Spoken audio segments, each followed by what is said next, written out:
शिवसेनेमध्ये अखंड शिवसेनेमध्ये फूट पडल्यानंतर उद्धव ठाकरेंसोबत एकनिष्ठ राहिलेले आणि कथित खिचडी घोटाळ्यात कोठडीत असलेले युवा सेनेचे नेते सूरज चव्हाणांना आज मोठा दिलासा मिळालाय।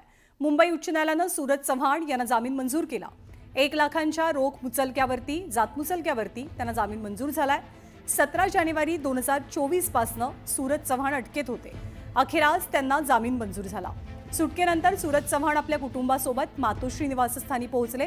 तुरुंगातनं बाहेर आल्यावरती सूरज चव्हाण मातोश्रीवर गेले। यावेळी आदित्य ठाकरेंनी गळाभेट घेत चव्हाण यांचं स्वागत केलं।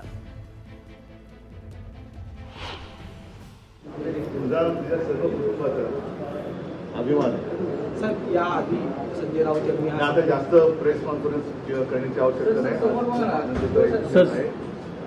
बाकी मी काय विषयात आता बोलणार नाही, पण खरंच एक निष्ठावान शिवसैनिक कसा असायला पाहिजे त्याचे उत्तम उदाहरण सूर्यजी सगळ्यांसोबत।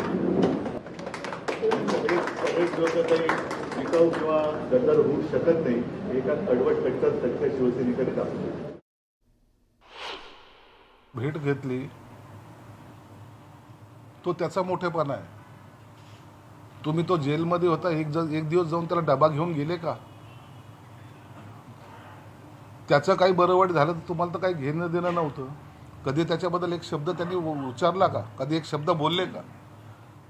साधा जेलमध्ये जाऊन लंडनला जायला वेळ आहे, पण एरवड्याला जायला त्यांना किंवा या कोणत्या जेलमध्ये होता त्या जेलमध्ये जायला त्यांना थोडा बी वेळ नसावा। आणि या